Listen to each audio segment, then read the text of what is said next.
जय हिंद। आज के इस वीडियो में हम लोग जानेंगे ऑटोकैड सॉफ्टवेयर किसे करना चाहिए, कौन कौन से लोग इस सॉफ्टवेयर को कर सकते हैं। तो सबसे फर्स्ट में हम लोग जानेंगे इंटरमीडिएट। अगर आप इंटर पास आउट है, आईटीआई पास आउट है, डिप्लोमा पास आउट है, बीटेक पास आउट है, तो आपके लिए सॉफ्टवेयर बहुत इंपॉर्टेंट है।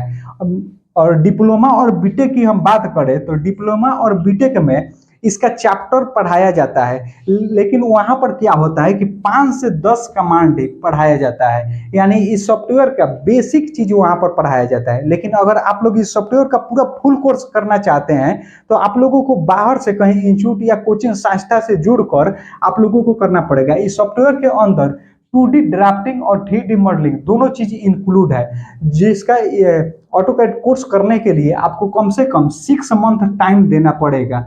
यानी आप लोग बाहर किसी कोचिंग संस्था से जुड़कर आप लोग इस सॉफ्टवेयर को जब पढ़ेंगे तो वहां पर 2D ड्राफ्टिंग का पढ़ाया जाएगा, 3D मॉडलिंग पढ़ाया जाएगा, जिसको पूरा कंप्लीट करने में 6 मंथ का टाइम लगेगा।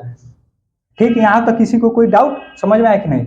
अगर आप इंटर पास आउट है तो इस सॉफ्टवेयर को सीख सकते हैं, आईटीआई पास आउट है तो इस सॉफ्टवेयर को सीख सकते हैं, डिप्लोमा पास आउट है सॉफ्टवेयर को सीख सकते हैं, बीटेक पास आउट सकते हैं। और जब आप लोग सीवी में ऐड करिएगा इस सॉफ्टवेयर के बारे में और उसके बाद किसी कंपनी में अप्लाई करिएगा तो वहां पर सिलेक्ट होने का चांस 99% बढ़ जाता है। यानी जब आपका सीवी एचआर देखता है तो वहां पर सबसे फर्स्ट में ही आपको सिलेक्ट कर लेगा। जो भी लोग डिजाइनिंग फील्ड में आना चाहते हैं, अगर मान लीजिए कि अदर फील्ड में वो लोग काम कर रहे हैं लेकिन डिजाइनिंग में उन लोगों का इंटरेस्ट है, तो डिजाइनिंग फील्ड में आने के लिए इसी सॉफ्टवेयर से एंट्री होता है। ऑटोकैड सॉफ्टवेयर से ही एंट्री होता है डिजाइनिंग फील्ड में। ऑटोकैड के अलावा और भी बहुत सारा सॉफ्टवेयर होता है, लेकिन जो डिजाइनिंग फील्ड में एंट्री करने का प्रोसेस है वो इसी सॉफ्टवेयर से होता है। ऑटोकैड सॉफ्टवेयर सीख लेने के बाद आप किसी भी फील्ड में नौकरी ले सकते हैं।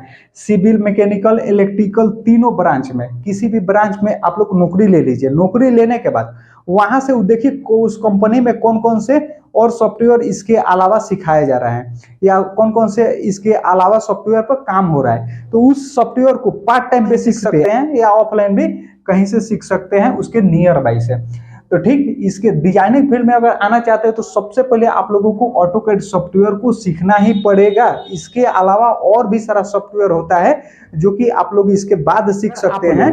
कंपटीशन का देखिए क्या होता है कि जब लड़का इंटर पास आउट करता है, मैट्रिक पास आउट करता है, तो उस सबके दिमाग में एक ही चीज रहता है कि हमें कंपटीशन का तैयारी करना है और सरकारी नौकरी पाना है। नौकरी का तैयारी करिए, कंपटीशन का तैयारी करिए, लेकिन उसके दौरान ही 2 घंटा, सिर्फ 2 घंटा रेगुलर बेस टाइम निकालकर 3 मंथ अगर दे देते हैं तो इस सॉफ्टवेयर को आप लोग सीख लेंगे। इस सॉफ्टवेयर को सीखने के बाद मान लीजिए कि आपका वहां पर सिलेक्शन अगर नहीं होता है, सरकारी नौकरी नहीं लगता है, देखिए 99% चांस है कि आपका नौकरी वहां पे नहीं होगा। क्यों?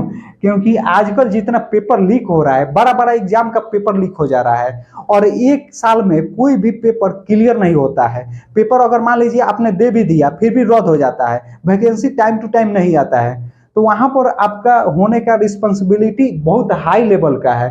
होगा कि नहीं होगा ये चांस बहुत मतलब बढ़ जाता है। लेकिन अगर आप लोग पार्ट टाइम बेसिस पे अगर इस सॉफ्टवेयर को 2 घंटा सिर्फ टाइम निकाल कर अगर इस सॉफ्टवेयर को कर लेते हैं, कहीं से भी ऑनलाइन या ऑफलाइन कहीं से भी अगर सीख लेते हैं तो आपका प्लान बी एक हो जाएगा, टेक्निकल स्किल हो जाएगा। मान लीजिए सरकारी नौकरी नहीं होता है, उसके बाद आप क्या करेंगे? कहीं जाके ईंटें चक्की ढोएंगे? क्या करेंगे? उससे अच्छा कि आप अगर प्लान बी लेके चलेंगे, इस सॉफ्टवेयर को सीख लेंगे तो कहीं आपका प्राइवेट कंपनी में नौकरी लग जाएगा आसानी से। इसमें क्या होगा कि आपका फेल होने का चांस 0%। उम्मीद करता हूं कि आप लोगों को समझ में आ गया होगा। अगर आप लोगों को समझ में नहीं आया है तो कमेंट बॉक्स में कमेंट करके आप लोग पूछ सकते हैं। मिलते हैं नेक्स्ट वीडियो में। जय हिंद।